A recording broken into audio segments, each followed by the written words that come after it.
में खुशामदीद। मैं हूं मोहम्मद कामरान। मैं हूं सुमैया रिजवान और मैं हूं आमना अकरम। हेडलाइंस आपने जानी, बुलेटिन में बात होगी। धांधली का रास्ता बंद होगा,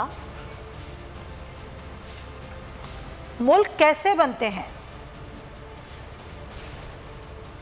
मरियम नवाज का सियासी हमला, तरीन मुतमईन क्यों, और काबीना के फैसले क्या होंगे। लेकिन सबसे पहले बात करेंगे, हुकूमत ने इलेक्शन एक्ट 2017 में 49 तब्दीलियां करने का फैसला कर लिया। फवाद चौधरी ने अपोजिशन को इंतखाबी इस्लाहात के लिए आगे बढ़ने की पेशकश कर दी। फवाद चौधरी कहते हैं ऐसा इलेक्शन चाहते हैं कि हारने वाला भी नताइज कबूल करे। इस्लाहात के लिए तैयार नहीं हुए तो सियासी जमहूरी तरक्की रुक जाएगी। फवाद चौधरी ने कहा कि N 249 के नताइज पर नून लीग और PP आपस में लड़ रहे हैं। पार्लिमान को मजबूत करना हर सियासी जमात का काम है। वोट को इज्जत तब मिलेगी जब पार्लिमान को इज्जत मिलेगी। आप कहते हैं वजीर आजम मर्जी का नहीं तो पार्लिमान को इज्जत नहीं देंगे। उन्होंने मजीद कहा कि अपोजिशन वाले हमेशा पर्ची की सियासत करते रहे।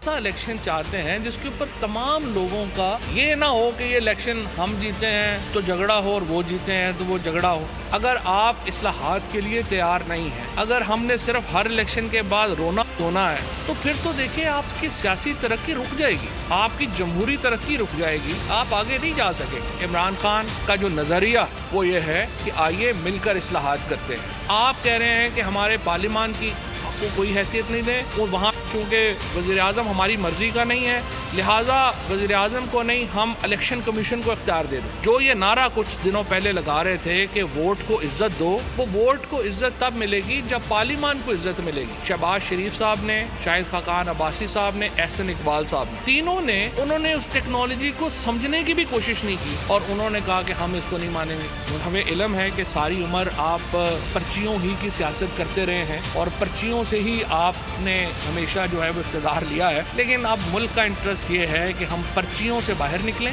और नई और जदीद इस्लाहात जो है वो इंतखाबी निज़ाम में मुतारिफ कराएं। मुशीर पार्लिमानी उमूर बाबर अवान का कहना है कि मुल्क ज़मीन और बिल्डिंग से नहीं, इदारों और आवाम से बनते हैं। वज़ीर आज़म जैसा चल रहे हैं चलने दो के रास्ते पर नहीं चल रहे। मीडिया ब्रीफिंग में बाबर अवान ने कहा कि वज़ीर आज़म ने इस्लाहात का रास्ता अपनाते हुए आगे बढ़ने का फैसला किया। बैरून मुल्क मुकीम पाकिस्तानियों को वोट का हक और इलेक्शन लड़ने की इजाज़त के लिए तरमीम ला रहे हैं। तरमीम में कोई चीज़ ऐसी नहीं जो एक सियासी जमात के मफाद में हो। वज़ीर आज़म ने कहा इलेक्टोरल रिफॉर्म सिविल सोसाइटी में लेकर जाएंगे। उन्होंने कहा कि हल्का बंदियों को दुरुस्त करने के लिए भी रिफॉर्म्स ला रहे हैं।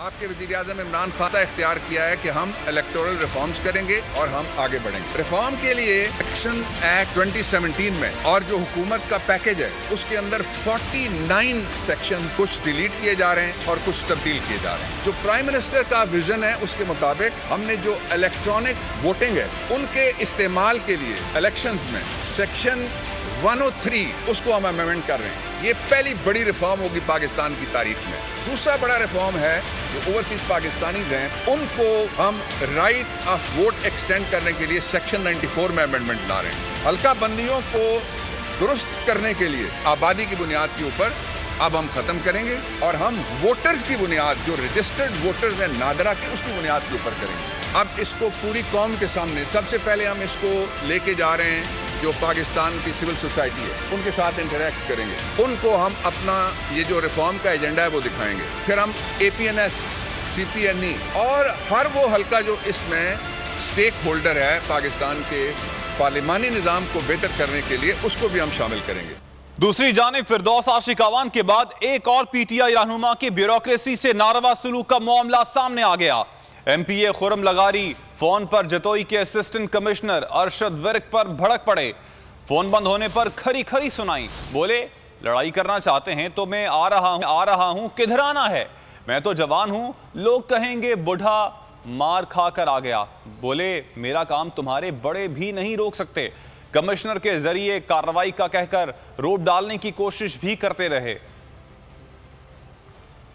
पहले फिरदौस आशिक अवान, अब MPA खुरम लगारी। PTI अरकान की ब्यूरोक्रेसी से तू मैं का सिलसिला जोर शोर से जारी। मुजफ्फरगढ़ से PTI MP असिस्टेंट कमिश्नर पर भड़के। खुरम लगारी की अरशद फर्क पर बरसने की मुबैना फोन कॉल मंसर-ए-आम पर आ गई। खुरम लगारी फोन बंद करने पर भड़के। AC वजाहतें देते रहे मगर एक न सुनी। अब वाजिब जब सब कुछ है मुझे विजिट कराओ और भाग न जाओ। आपने नंबर बंद कर दिया जब मैंने आपको कॉल किया, शायद आपके नोटिस पे होगा। बैटरी का मसला था, मैंने आपको बैक कॉल की ना। मेरी को आपके साथ लड़ाई थोड़ा है जी। सर आप लड़ाई करना चाह रहे हैं, मैं और हुक्म करे कहाँ है मुझे बताएं। नहीं, मैंने क्यों आपसे लड़ाई करनी है? हाँ जी, खानदान में क्या बच्चे का गुड्डा मार खा के आ गया, मैं तो लड़का हूँ, क्या जाएगा मेरा। खुरम लगारी ने AC पर MNA के काम करने का इल्जाम लगाया, साथ ही धमकी दी तुम्हें देख लूंगा। ये बात में आपको बासी भी काम नहीं आएगा, याद रखिएगा। नहीं, मेरे लिए आप भी रिस्पेक्टेबल हैं, बादशाह सुल्तान शाह भी रिस्पेक्टेबल। चले, मैं तो ये नहीं कहता कि आपने फलां गलत किया या फलां, मुझे क्या जरूरत है, जो जायज काम होगा मैं करूँगा। जायज काम आपका कोई बड़ा भी मेरा नहीं रोक सकता। और बताएं। खुरम लगारी ने अरशद वर्क को कमिश्नर के जरिए कार्रवाई का कहकर डराने की कोशिश की। असिस्टेंट कमिश्नर बार बार कहते हैं आपसे लड़ना नहीं चाहता, मेहरबानी करें। और फिरदौस आशिक अवान गले सड़े फलों की फरोख्त पर तुर्श हो गई। भरे बाजार में असिस्टेंट कमिश्नर सियालकोट को खरी खरी सुनाई। कहा जिस काम की तनख्वाह मिल रही है वो ठीक से करें। फिरदौस आशिक अवान ने सोनिया सदफ को तैनात करने वाले वजीर को भी आड़े हाथों ले लिया। तो आपका खर्च आप नहीं लेते, आपका राइट सबके लिए, आपके लिए आपके अपमान से फ्री है। आपकी हरकतें ही नहीं है ऐसी वाली। वसीम अकरम प्लस की खुसूसी मुआवन डबल प्लस निकली। फिरदौस आशिक अवान ने असिस्टेंट कमिश्नर सियालकोट को भरे बाजार में भरपूर झाड़ पिला दी। गले सड़े फलों की फरोख्त पर फिरदौस आशिक अवान का लबो लहजा भी तुर्श हो गया। सोनिया सदफ को कहा जिस काम के पैसे लेती हो वो तो करो या फिर VIP ड्राइंग रूम में बैठो। तो आपका खर्च आप तनख्वाह इस चीज की लेती हैं, मैं तनख्वाह इस चीज की नहीं लेती हूँ। आप लेती हैं कि क्या देखें क्या गलत हो रहा है। खराब फलों की फरोख्त पर बुजदार की मुआवन खुसूसी ने यहीं बस नहीं किया, तैनात करने वाले वजीर के लिए भी नाजेबा जुमले अदा कर गयी। आपकी हरकतें ही नहीं है ऐसी वाली। जिस ने आपको लगाया उससे पूछते हैं, ये तरीका क्या नहीं है तुम्हारा। तुम VIP ड्राइंग रूम में बैठो जाके। सियालकोट की असिस्टेंट कमिश्नर सोनिया सदफ अचानक बेइज्जती पर गर्मी को मौरूदे इल्जाम ठहराती नजर आई। और गर्मी का मौसम है, कोई फ्रूट अगर खराब हो भी गया है तो ह्यूमन एरर का भी कुछ है। सोनिया सदफ रमजान बाजार में फिरदौस आशिक को छोड़कर रवाना हो गयी। वज़ीर आला पंजाब उस्मान बुज़दार ने फिरदौस आशिक अवान और AC सियालकोट के मामले का नोटिस ले लिया। उस्मान बुज़दार ने फिरदौस आशिक अवान को वजाहत के लिए वज़ीर आला हाउस तलब कर लिया। फिरदौस आशिक अवान वज़ीर आला को वाक़ई पर ब्रीफिंग देंगी। कोर्ट के रमजान बाजार में क्या हुआ, असिस्टेंट कमिश्नर पर गुस्सा क्यों आया? वज़ीर आला पंजाब ने फिरदौस आशिक से वजाहत मांग ली। फिरदौस आशिक ने भरे बाजार में AC सोनिया सदफ की क्लास ली। मामून खुसूसी को बाजार में गले सड़े फल नजर आए, जिस पर उन्होंने सारा गुस्सा खातून AC पर निकाल दिया। बात बढ़ते बढ़ते पूरे मुल्क में फैल गई। फिरदौस आशिक के इकदाम की हिमायत भी हुई और मुखालफत भी। उस्मान बुज़दार ने मामून खुसूसी को खुसूसी तौर पर वज़ीर आला हाउस बुला लिया। उस्मान बुज़दार AC सोनिया सदफ के मामले पर तफसीलात मालूम करेंगे। मुलाकात में फिरदौस आशिक अवान वज़ीर आला को वाक़े पर ब्रीफिंग देंगी।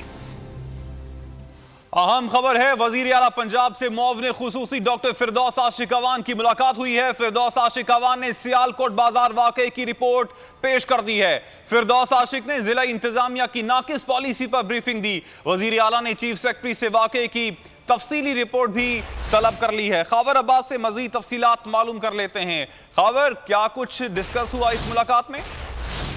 जी बिल्कुल, वज़ीर आला पंजाब सरदार उस्मान बुज़दार से मामले खुसूसी फिरदौस आशिक अवान की मुलाकात हुई है, जिसमें चीफ सेक्रेटरी जवाद रफीक भी मौजूद थे और वज़ीर आला को जो है फिरदौस आशिक अवान की जानिब से आगाह किया गया असिस्टेंट कमिश्नर के साथ पेश आने वाले सियालकोट रमजान बाजार के वाक़े के हवाले से, और वहाँ पर जो है नाक़िस इंतज़ाम जो थे उनके हवाले से भी जो है मामले खुसूसी ने वज़ीर आला को आगाह किया, जिसके बाद वज़ीर आला ने वाक़या की मुकम्मल रिपोर्ट पेश करने के अहकाम जारी किए और उन्होंने कहा है कि वहाँ पर जो भी इंतजामी नज़मी किसी जो मामला पेश आए हैं उन पर मुफस्सल रिपोर्ट बनाकर पेश की जाए।